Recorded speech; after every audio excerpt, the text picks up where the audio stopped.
जय वीर बालाजी दोस्तों, हमारे चैनल में आप सबका स्वागत है। कैसे हैं आप लोग? आशा करता हूँ आप सब लोग बहुत अच्छे होंगे। बालाजी की कृपा आप सब पर बनी रहे।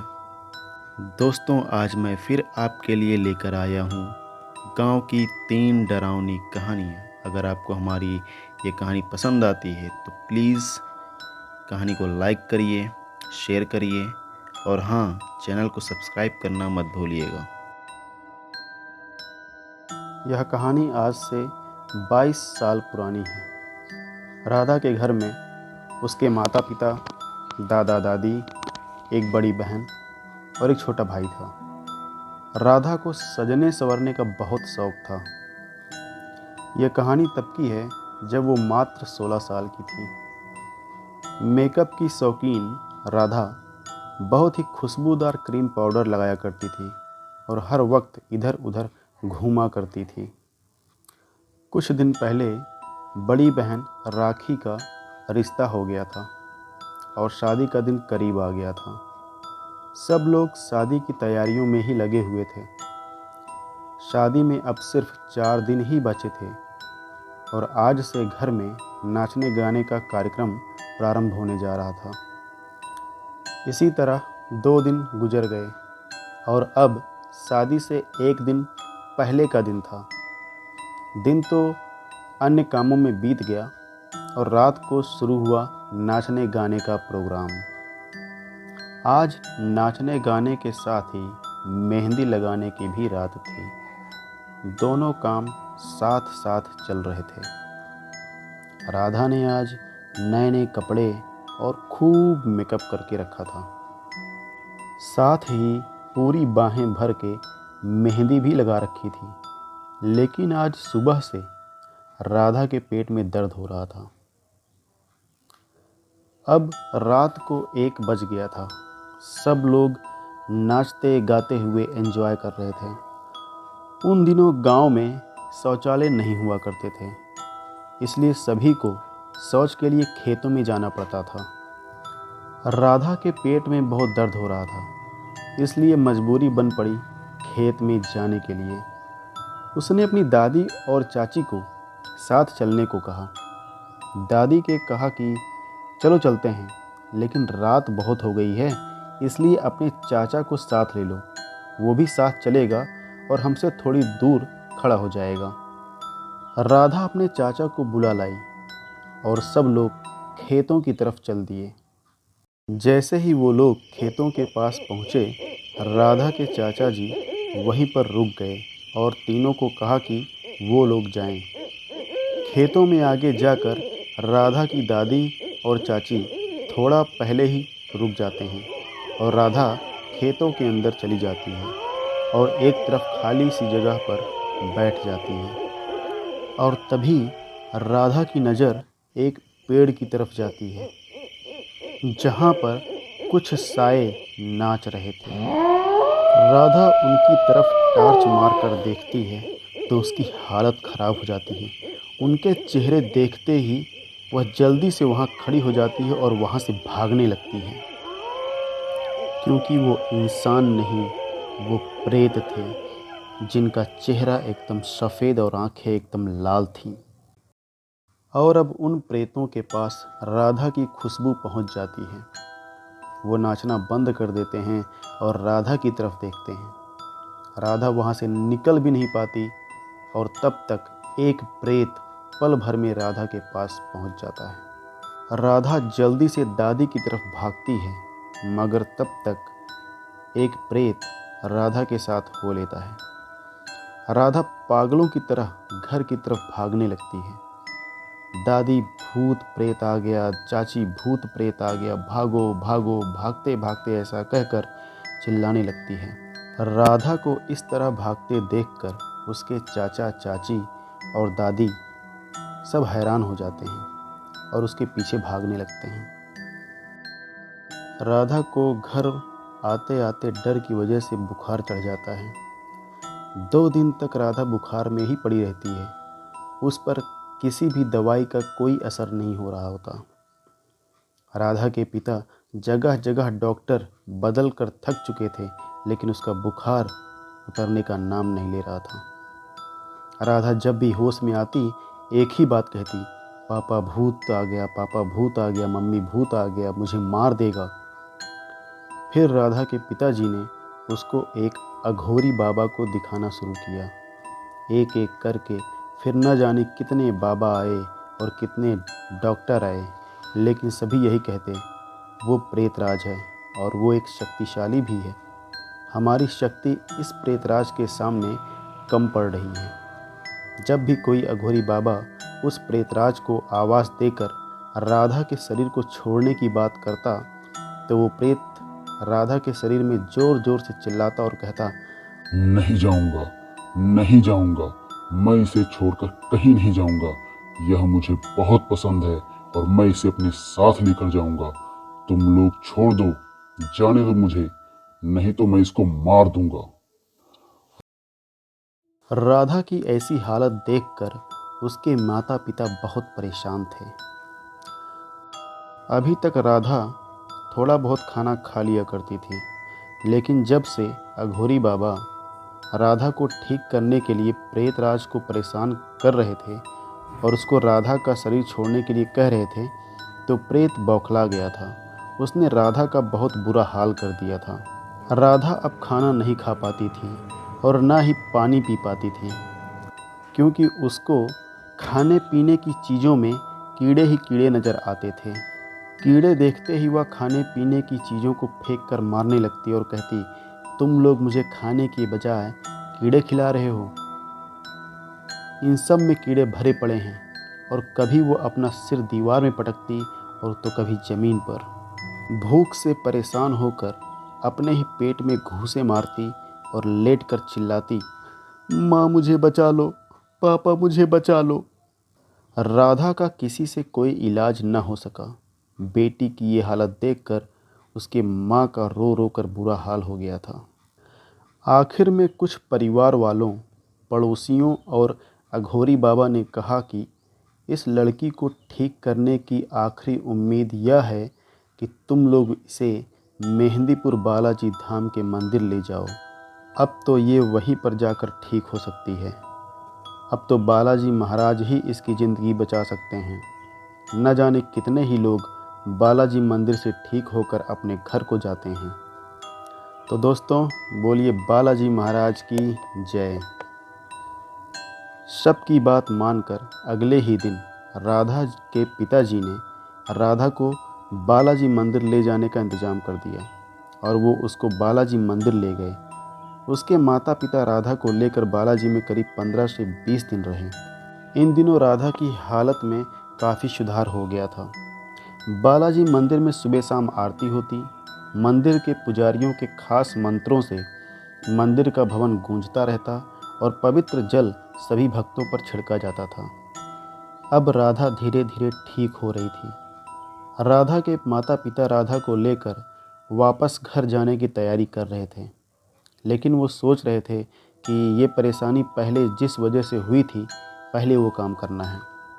इसलिए वो राधा को अपने गांव ना ले जाकर शहर में अपने एक रिश्तेदार के यहाँ छोड़कर गांव जाकर अपने यहाँ एक शौचालय बनवाते हैं।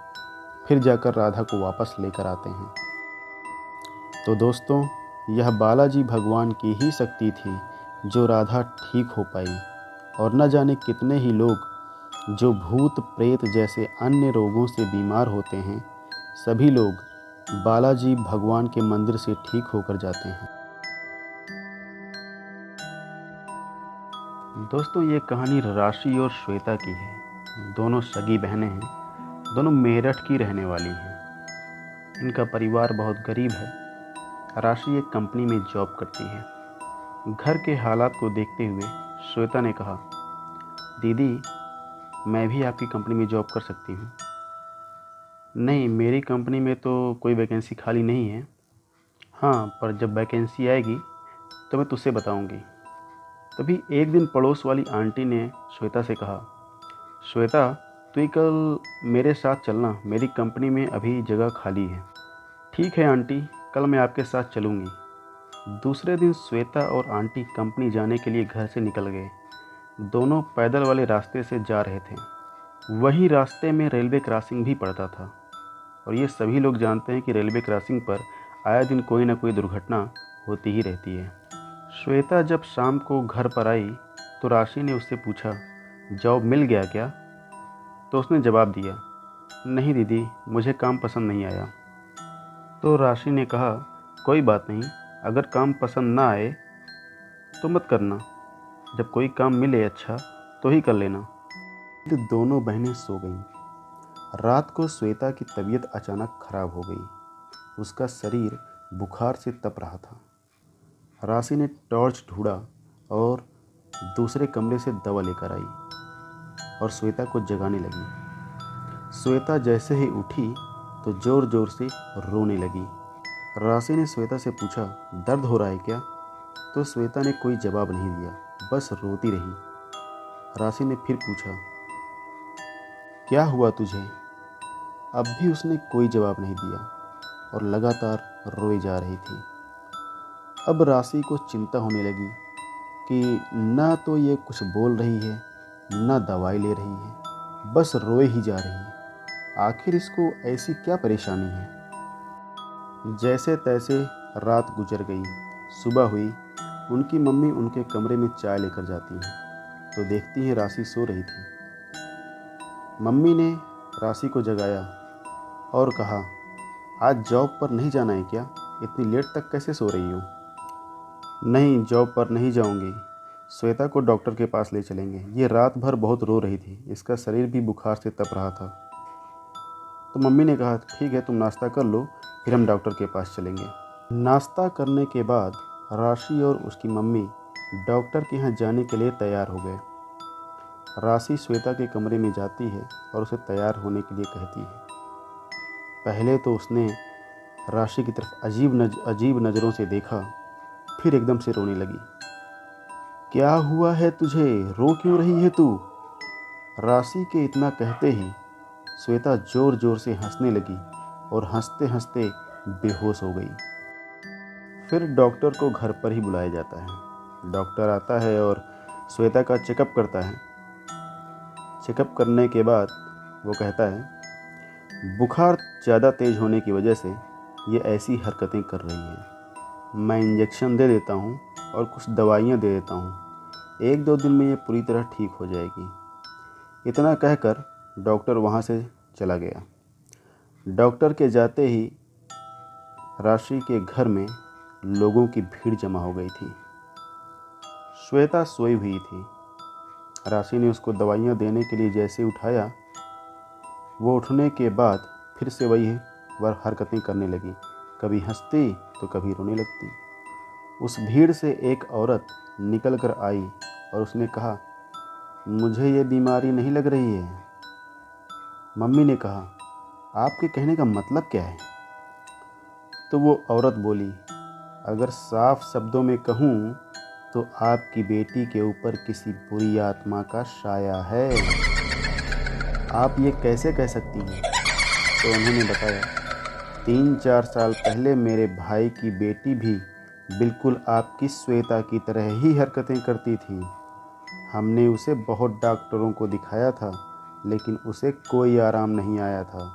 फिर हम उसको एक सिद्ध बाबा जी के पास लेकर गए थे, तब जाकर वो ठीक हुई थी और अब वो एकदम ठीक है। फिर मम्मी ने कहा, आप इस युग में भी इन भूत प्रेत जैसी बातों पर विश्वास करती हैं। ये सरासर अंधविश्वास है और कुछ नहीं। तो उस औरत ने कहा, देखिए, ये बात मेरे विश्वास या अंधविश्वास की नहीं, ये बात है आपकी श्वेता की ज़िंदगी की।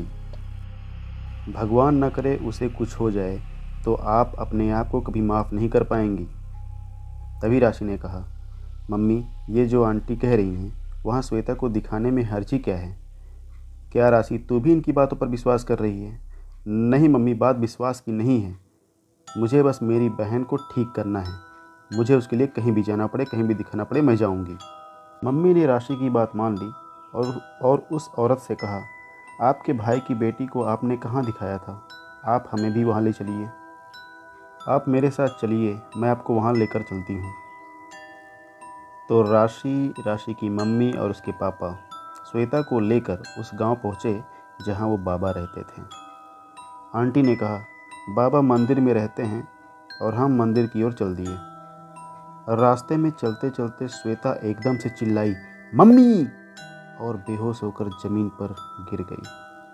पापा श्वेता को जमीन में पड़ा देखकर काफ़ी परेशान हो गए और उसको गोद में उठाने लगे तो उसके शरीर में मानो उसके वजन से दोगुना वजन हो गया था। उसके पापा उसको उठा ही नहीं पा रहे थे। इतने में बाबा जी के भेजे हुए 2 आदमी आए और श्वेता को उठाकर मंदिर में लेकर गए। अब श्वेता बाबा जी के सामने बेहोश लेटी हुई थी। बाबा ने श्वेता की नब्ज़ देखी और कहा, क्या आपने अपनी बिटिया को 2-3 दिन पहले कहीं बाहर भेजा था? तभी राशि ने कहा, कहीं बाहर तो नहीं भेजी थी, हाँ एक काम के सिलसिले में आंटी के साथ बाहर भेजा था। इस पर बाबा ने कहा, परेशानी वहीं से शुरू हुई है, लेकिन आप चिंता ना करें, बिटिया एकदम ठीक हो जाएगी। बाबा ने एक काला धागा दिया और कहा, इसको बिटिया के गले में बांध देना और जब तक पूरी तरीके से ये ठीक ना हो जाए तब तक इसके गले से उतारना मत। तभी उसकी मम्मी ने वो धागा श्वेता के गले में बांध दिया और धागा बांधते ही वो होश में आ गई और कहने लगी कि उसे घर जाना है। फिर सब लोग घर आ गए। दोस्तों, अब मैं जो आपको बताने वाला हूँ आप सुनकर हैरान रह जाओगे। आप लोगों को यकीन ही नहीं होगा कि ऐसा कुछ हो सकता है। होता क्या है, जब ये लोग बाबा के पास से घर पर आते हैं तो कोई ना कोई श्वेता के पास रहता ही था। ज़्यादातर तो राशि ही रहती थी। अगर थोड़ी देर के लिए भी श्वेता के पास से उठकर जाती तो वो ज़ोर ज़ोर से चीखती चिल्लाती और बेहोश हो जाती। सब लोग उसके पास जाते तो उसके गले में धागा नहीं होता था। उस धागे को राशि ढूंढ कर उसको पहनाती तो उसे होश आ जाता। कई दिनों तक धागा अपने आप ऐसे ही गले से निकल जाता था। एक दिन राशि ने अपनी मम्मी से कहा, मम्मी, श्वेता के गले का धागा रोज अपने आप निकल जाता है, क्यों ना इसमें और गांठें लगाकर इसे इतना छोटा कर दें कि फिर गले से निकल ही ना पाए। उनकी मम्मी ने ऐसा ही किया। धागे में बहुत सारी गांठें लगा दी। अब उन्हें लगने लगा कि उसके गले का धागा अब नहीं निकलेगा। लेकिन सब लोगों के होश उड़ गए जब उन्होंने देखा कि धागा फिर से गले में नहीं है। एक बार तो सबको लगा कि श्वेता ने ही गांठें खोल कर निकाला होगा, लेकिन जब धागा ढूंढा गया तो देखा कि गांठें तो वैसी की वैसी ही लगी हैं जैसी उनकी मम्मी ने लगाई थी। सब सोच में पड़ गए कि बिना गांठ खुले धागा गले से निकल कैसे सकता है। फिर ध्यान दिया कि बुरा शाया तो कुछ भी कर सकता है। एक दिन राशि श्वेता के पास बैठी थी। तभी श्वेता रोते हुए कहती है, दीदी, आपको पता है वो सामने वाला छत है, उस पर 2 औरतें बैठी हैं। उनकी शक्ल बहुत डरावनी है और वो हमेशा मेरे पास आती हैं और कहती हैं, हम तुझे नहीं छोड़ेंगे, तुझे अपने साथ लेकर जाएंगे। दूसरे दिन राशि बाबा जी के पास जाती है और सारी बात बताती है। तो बाबा जी कहते हैं, जब उन बुरी शक्तियों ने मेरे दिए हुए धागे को बार बार निकाला है, इसका मतलब वो बहुत शक्तिशाली है और आपकी बहन की जान को खतरा है। तो राशि ने कहा, इसका कोई तो उपाय होगा बाबा, क्या हमारी बहन कभी ठीक नहीं हो पाएगी? तब बाबा ने बताया कि अब इसका एक ही इलाज है। अब बिटिया को बालाजी के धाम लेकर जाएं, जो कि भूत प्रेत ग्रसित रोगियों के लिए ही जाना जाता है। वहाँ पर कोई बाबा या कोई और इंसान प्रेत ग्रसित रोगी को नहीं देखता, स्वयं बालाजी ही भूत प्रेत को मारकर भगाते हैं। बाबा के कहने पर सब लोग श्वेता को बालाजी लेकर गए। वहाँ लंबी लंबी कतारें लगी थीं। सब लोग कतार में खड़े थे। अचानक से न जाने श्वेता को क्या हो गया, वो मंदिर की तरफ दौड़ पड़ी। उसके पीछे उसके परिवार वाले भी दौड़ने लगे। जब वो लोग दौड़ रहे थे तभी रास्ते में उनको एक व्यक्ति मिला और उनसे कहा, आप उसके पीछे मत भागिए, उसको प्रेत आत्माओं ने अपने कब्जे में किया हुआ है, इसलिए वो ऐसे भाग रही है। उसके अंदर बैठी आत्मा को श्री बालाजी मार मार कर भगाएंगे। समझ लीजिए अब आपकी बेटी ठीक हो गई है। बालाजी जाने के बाद ही श्वेता ठीक हो पाई है। अब वो एकदम ठीक है और एक अच्छी कंपनी में जॉब कर रही है। तो दोस्तों, कहानी यहाँ पर समाप्त होती है। आई होप आप सब लोगों को हमारी कहानी पसंद आई होगी। तो प्लीज़ इसे ज़्यादा से ज़्यादा लाइक करिए, ज़्यादा से ज़्यादा शेयर करिए। और हाँ दोस्तों, चैनल को सब्सक्राइब करना मत भूलिएगा। मिलते हैं अगली कहानी में, तब तक के लिए जय वीर बालाजी।